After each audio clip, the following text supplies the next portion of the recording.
What's up, YouTubers? Today we are going to do something that I don't think there's ever been a video done about before. We are going to do a cartridge install on the KTM RC390. I searched and searched and searched about how to do this, and there's not a whole lot out there. There's a video in some, I don't know, maybe Malaysian or something, about doing the Andreani fork kit install on a KTM 690 Duke, I believe. Maybe it's a 690 LC4, I don't know. But either way, I'm going to show you how to do this. First, we're going to do a quick, tear down of the forks. I've already taken my forks all the way apart.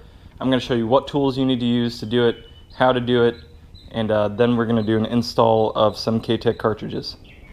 Alright, first things first, I wanted to kind of dispel some of the weirdness about the tools you need. A lot of people are looking around for the clamp that you use on the stanchion. That's the chrome part of your fork leg. What I ended up doing was I bought some 43mm clip-ons from eBay for about 35 bucks, and tightened them down and spun the tube off, and it worked great. I'll show you how that works later. There's also, to spin the top cap off the inside of the fork, you'll need a tool to do that with. So what I did here is I took some flat bar, drilled 3 holes in it, and put it over the rod and spun it out. This one was probably actually the hardest to do. Additionally, whenever you do this, you're going to want to heat up the stanchion because there's Loctite on this, and you'll have to melt it in order to crack this thing at all. This thing was pretty difficult, but I got it out, and I made a tool out of some scrap metal I had. It took me all about maybe 5 minutes each leg. The next tool you're going to need to have, if you don't have a bunch of fork related tools, you're going to need something to pull the damper rod up and down. This has a 12 by 1.25 nut welded to a socket, welded to an extension, so I can thread it on to the damper rod. I'll pull it up and compress the spring to get the top cap put on. To hold the damper rod in place so you can place the spring, you're going to need a 17mm wrench. I actually just took a regular 17mm wrench and ground it down so it was thin enough to fit in between the 2 grooves on the nut. I don't know if that makes any sense. You'll see in a second, I guess. And you'll need a syringe with a tube because you got to measure your fork oil gap. The gap on these forks with the KTech cartridges is 145 millimeters. I know KTM recommends 460 cc's of oil, but I think I actually used less than that with the new fork gap. So next I'm going to show you all of the different things you need to do to remove the forks. Like I said earlier, you're going to need to remove the top, which is basically the valving and the internals of the fork, with that special tool, 3 holes in it, and you're going to need to remove the stanchion. So before you do any of this, make sure you pull the set screw out of here. It's a really small Allen. I think it's maybe like a 1.5. And you pull that out. And since I've already got this one done, it's going to be really easy. But what you do is you put a clip-on and you spin it off. So, I suppose I could tighten it just to show you guys what it would be like. So let's tighten it real quick. I have to do mine real tight because thing's already really loose. So what I did was I tightened this on there. I heated this up with the torch until the Loctite, I could kind of see bubbles forming around the edge in between the stanchion and the foot, and then it just spun off. And I was told that this was going to be the hardest part and it was going to be the biggest pain in the ass, but it wasn't. So as a reference, the height of the stanchion in the foot is 466 millimeters. However, whenever I first put these things together, I was like, I can't get this thing screwed down, and I'm missing 1 millimeter. It's because of the KTech internals. They actually take up about a 1 millimeter gap in between the stanchion and the foot. I'll I'll show you how that works in a second as well. So let's pull the stanchion out. I'll show you how you're going to install the fork internals on your RC390 forks. So this is it. This is a KTech fork cartridge. This is just one of the two, obviously, for the RC390. It's actually incredibly easy to do. All you do is watch this. You need to pay attention. All you do is take it, you put it in the stanchion,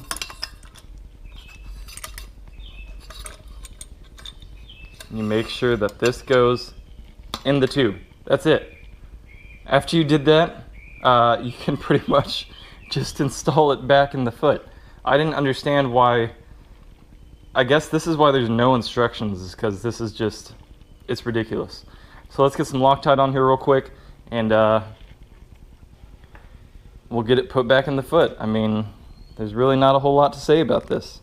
But since there's literally no instructions online, I find a lot of people online talking about this and how they don't know how to do it and if they want to do it. But I mean, it's incredibly easy. So now you just take it, spin it back in. I've marked the point on the tube about where the set screw goes in. It's going to be off by 1 millimeter, you know, up and down, but it'll still come back to it left and right, because the first one I did. Keep on spinning. So that's where it's going to get to. So at this point, you're going to need to get your clip on. Put that back on.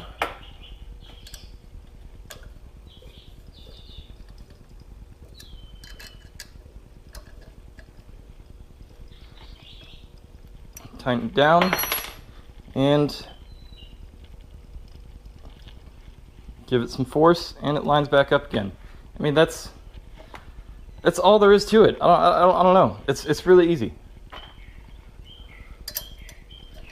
I mean, there's still more to this job, but you know, as far as, you know, getting it a pretty big part of the way, disassembling and reassembling, now you kind of have right here what appears to be a motorcycle fork. Before we move on to the next step, we got to put that set screw in. So let me get that. So here's our set screw. We're going to throw that thing in there.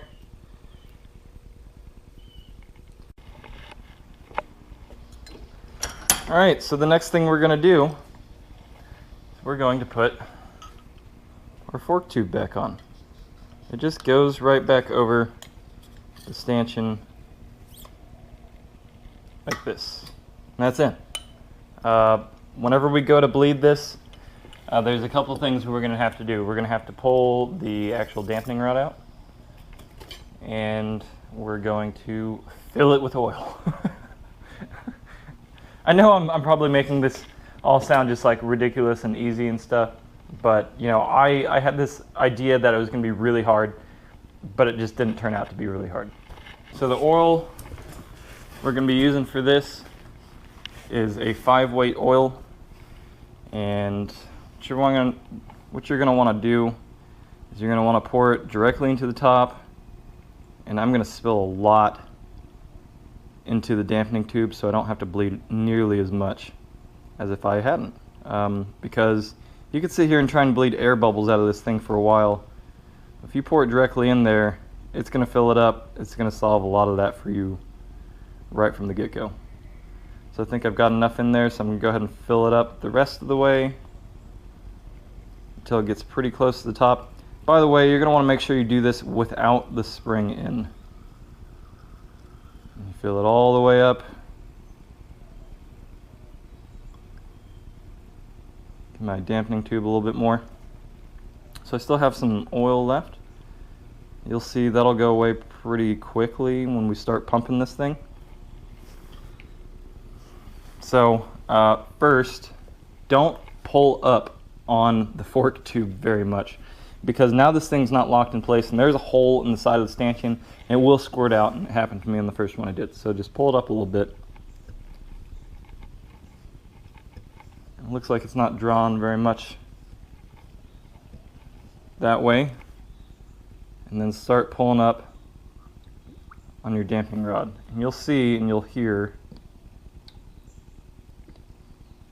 bubbles.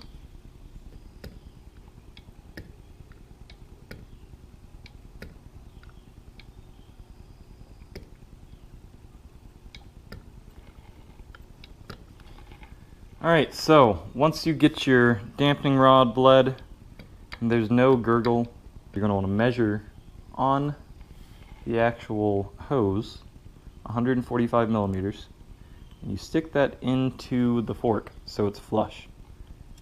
And you draw fluid out with your syringe until it gurgles. And you know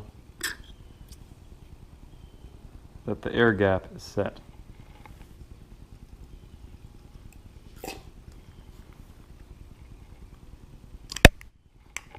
So if I do this again,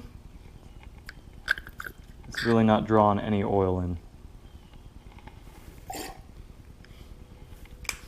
After that's done, you take your dampening rod and you put it in there, and it should just float down. Give it a little push.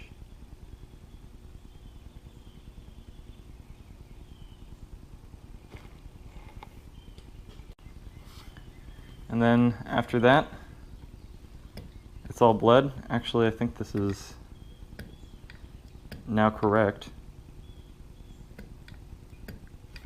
We're going to want to put our spring in.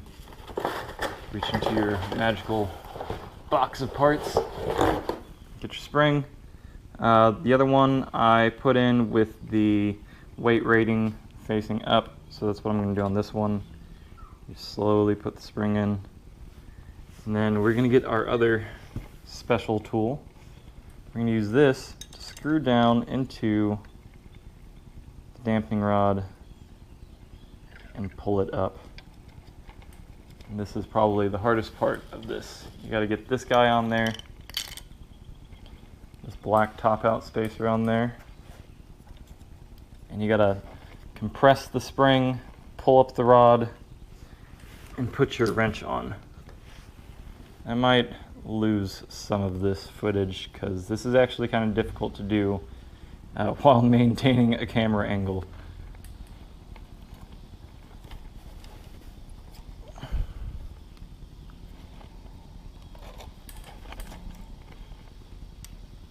There it is. On. Unscrew that. And go ahead and, before we do this, we need to make sure that the rebound or the compression setting and the preload is all the way out of this cap. I'm sorry, I almost forgot to mention that. That would have been really stupid of me.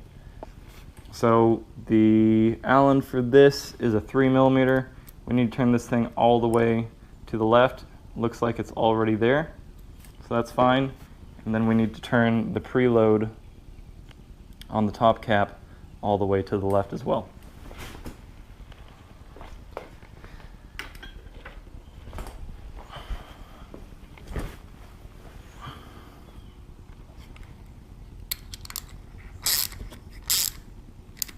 Which it's pretty much there.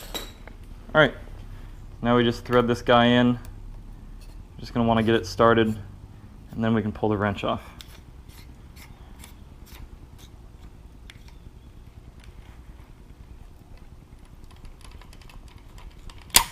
Ugh.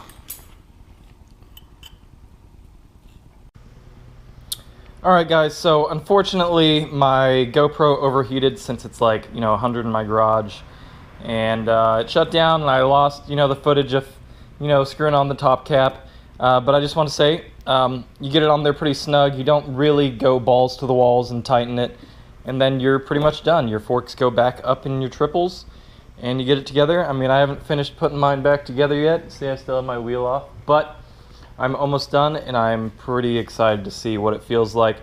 So, I know that I said that I would do a setup video on the Olin shock I installed a few weeks ago, how to set your rebound, your compression, your preload, all that stuff. But I'm going to go ahead and do that in a video for both the forks and the shock, so you guys can see how to set up the entire bike at once And as always, if you're new here, make sure you click that subscribe button so you can see more videos like this from me in the future. And as always, have a nice day.